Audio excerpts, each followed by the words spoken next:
Live at the Bill House Studios, we know how. And now joining us on the David B. Shapiro fan hotline, David B. Shapiro, criminal defense attorney, helping good people regain control of their future when charged with a crime.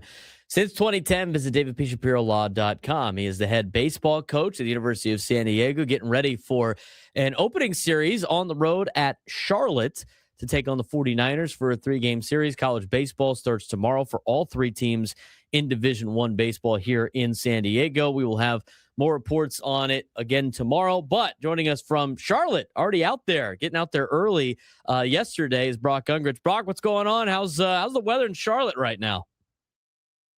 Hey, what's up, Braden? How you doing, man? No, it's good. We got out here last night, and I think they had about a foot of snow about a week ago, so we got here in just the nick of time, and about 55, 60 degrees today at practice, so it was pretty nice. That is nice. That's a lot better than having to deal with snow for your opening series for college baseball. But it's good to get started again, obviously. And when you're around this time, pitchers and catchers reporting at spring training for Major League Baseball. College baseball really takes center stage and gets to kick things off. What's your excitement level for this season for the Toreros? I'm just excited to watch our guys compete. You know, they've endured a lot since September 1st, getting on campus, 23 new players. 15 transfers. So you got a whole new team, and you set the culture, set the standards, and all they've done is just raise the bar continuously, in the weight room, in the classroom, in the community, everything that they do that's expected of them, they've done a great job of that. So I'm excited to be their coach and be a fan and watch them just have the time of their life. I mean, there's nothing better than opening day, right? It takes you back to when you were a kid. You're playing at 5 years old, and you're out there on a Saturday morning at 8 or 9 a.m. and just to really embrace it, even as a coach, right? You feel grateful, you feel appreciative to get to put the uniform on, and then especially 3,000 miles away, representing San Diego, our city, our great city that we have, and then and our awesome university. So definitely excited about that tomorrow. We're talking with Brock Ungricht. He is the head coach for the University of San Diego as they get ready for their series against Charlotte, kind of giving us a preview of college baseball as that starts off tomorrow already. It seems like we were just at the West Coast Conference tournament not too long ago. But, Brock, you guys are coming off of a West Coast Conference regular season championship. Just came up short in the West Coast Conference tournament. Schedule a little bit more obtainable this year than last year. But who's on the slate and who's coming to San Diego that a lot of fans can come check out? Yeah, I mean, you never know. The schedules you plan out in years in advance, so you try to do home and home and try to get them back to San Diego. And I still think it's a very challenging schedule. Once again, out here 3,000 miles away against a really good mid-major program in Charlotte, who won 36 games last year. They're well coached. And then we're back in the Tony Gwynn tournament next week at home against Utah and Creighton, and then against San Diego State on Sunday. And then we have Michigan coming into town for a 3-game series, which is an awesome opponent. We go to Cal in the ACC, obviously now, which is weird to say, week 4. And then we have Oregon State, who was in Omaha just a year ago. They're coming to San Diego this year. So with that, then a bunch of, midweeks against USC, Irvine, our non-conference schedule is going to be challenging once again, but that's what you have to do if you want to win this conference every year, because it's always going to be a dogfight in the WCC year in and year out. As long as I've been in any conference for that matter, it's going to be a dogfight. So this non-conference slate is going to prepare us very well going into conference, which is always our goal, to win the WCC and advance to a regional. You mentioned the Tony Gwynn Legacy Tournament. Obviously, it's not this weekend, but the following weekend. You guys host, San Diego State hosts, UC San Diego also hosts. As obviously Aztec for life. That's where you went and you played for Tony. You had a great relationship with Tony Gwynn. How important is it for you to have your program play in the Tony Gwynn Legacy? It's so important. I think about him every day, and that's why I have his jersey above my desk, hanging behind me. Always make sure I'm doing things right, as he would always say. But to be able to honor him, and we want to make it bigger. We want to grow it. Coach Vance now at San Diego State, I think, it's exciting for him over there to have his opportunity. And we've talked a lot about, hey, one day maybe it'd be great to get it at Petco Park, and obviously Coach Newman too, with the respect he has for Coach Gwynn. It's awesome. Coach Gwynn, what people don't understand is he would be so proud of where college baseball is. It's trending in the right direction for college athletics, and he really wanted it to flourish and thrive, and he cared so much about the 18 to 22-year-olds, and I think that's so important to be able to pay it forward. I got to see that as a player for him. I got to see it as a coach with him, how much he really, really cared about young men and treating them like young men and getting them ready for life, as well as trying to teach them about the game of baseball. So super important, proud to be a part of that Tony Gwynn Legacy Tournament. We're talking with Brock Ungricht, the head coach of the University of San Diego Toreros baseball program, as they get ready to take on Charlotte this weekend. The beginning of college baseball starts tomorrow on February 13th. Should be a fun slate for the Toreros. Let's meet some of these Toreros, Coach. What do we got coming back from last year before you talk about some of the new faces? Yeah, I think it starts behind the plate. We return our defensive player of the year in the West Coast Conference and Jaden Lobliner. And, I'm very fortunate to have him back, as I thought for sure he was going to get drafted. Last year he had some opportunities and decided to stay put here at USD. And to have him behind the plate, it's a direct reflection of, I'm a hitting guy, but let's be honest, the most important thing on that field is that guy on the mound. So, with him back there, he's kind of our leader, our captain, and he's just an unbelievable catcher, outstanding human, and so you feel good about that with a senior behind the plate. Returning our center fielder, Aiden Howard, just a year ago, just playing his first full season of college baseball. Switch hitter, can fly, can really cover ground in center field. And with those guys up the middle, it's awesome to be able to have that continuity, if you will, in college athletics. And then, really looking for Adrian Beltre Jr.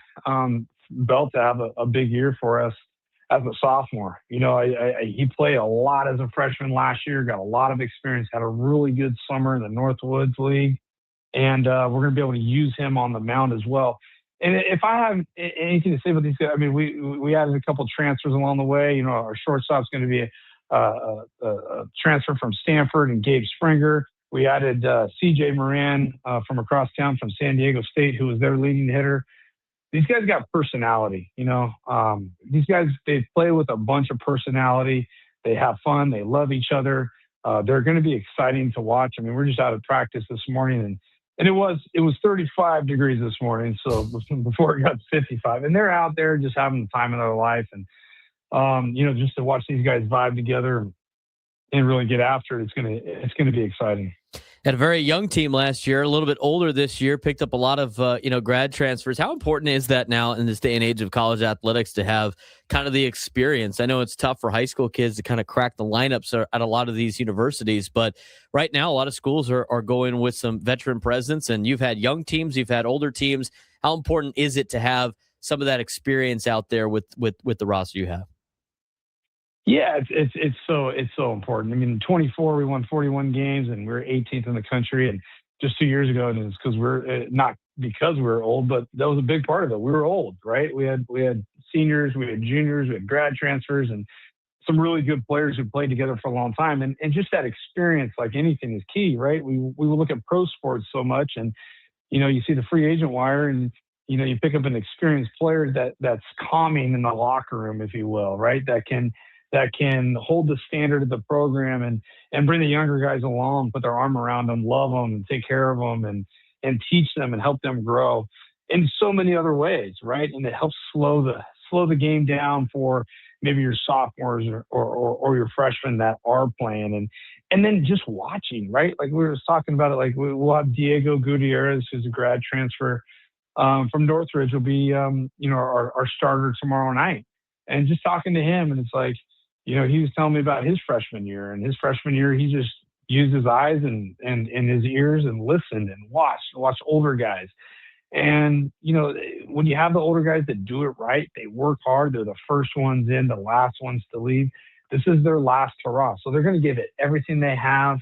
They're going to really enjoy it, enjoy being on the field, embrace the work ethic behind it, so the younger guys can really see what it takes to be successful. And I think it's such a huge part of our culture.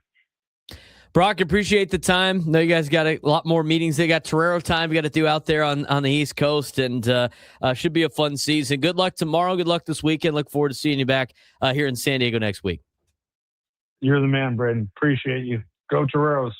Brock Ungricht joining us on the David P. Shapiro fan hotline out there in Charlotte as they get ready to take on the Charlotte 49ers for a 3-game weekend series. They will have they'll be on the road. They'll come back to California and then play Long Beach State on the road on Tuesday. And then it's the Tony Gwynn Legacy Tournament. And that's a tournament that used to be really high level around college baseball. It had fallen off, but hopefully the 3 programs in town can get that back going for Tony Gwynn. I mean, I've gotten to know Brock Ungricht now very well, and he played for Tony. And the stories he tells about Tony Gwynn, I mean, it's just the coolest stories, Frank. I mean, just the coolest stuff. And the impact that Tony Gwynn has had, not only on San Diego State's baseball program, but now the other programs in town too, based on, Brock played for him at San Diego State, as I mentioned. So now it's like they play a lot like Tony used to manage, and a team like Tony. So that not only do the Aztecs represent Tony Gwynn, but USD does a great job of representing Tony Gwynn and what he means to the city. Yeah, it's fantastic. I'd also love to hear stuff like that, and getting a chance to play under Tony Gwynn, that has to be incredible. Yeah, I mean, that was a hard decision to make, right? When you're playing at Mission Bay High School, because Brock Ungricht went to Mission Bay High School, and you got Mr. Padre recruiting you to play at San Diego State. How do you say no to that? Yeah, exactly. How do you say no to that? I don't know, but it's cool. They do a great job representing San Diego. They do a great job, representing baseball here in San Diego. But college baseball is back. Should be a fun year. USD projected to be near the top of the West Coast Conference, a very older team. And again, they got Adrian Beltre's son on the team. Adrian Beltre Jr. is on the team. He's a great kid too, by the way. Pretty cool. But I love college baseball. We got to get you out to some college baseball games in town. Yeah, I would love to, especially this weekend with Long Island being up at San Diego State, and I would love to go out to see the Toreros this year. Yeah, if you look at the where everybody's at this weekend in D1 baseball, and UCSD's on the road at UCLA, the number 1 team in the country. You look at, San Diego's got a good Charlotte's expected to be a team that's competing for their conference. And then, San Diego State's got Long Island. San Diego State, I think they're getting a little disrespected in the poll in the Mountain West. I think they're going to be a lot better than what they were. They picked up a lot of players in the transfer portal during the offseason. But I'm excited for college baseball to be back. College softball is already underway, which is great. But when college baseball and college softball are back, that means Little League's back. Mm-hmm. That means high school ball's back, which means Major League Baseball is right around the corner, Frank. Absolutely. Best time of year. Top 25 in college baseball going into the season. UCLA number 1, LSU 2, Texas 3, Mississippi State 4, Georgia Tech 5. Rounding out the top 10, Coastal Carolina, Arkansas, Louisville, Auburn, TCU.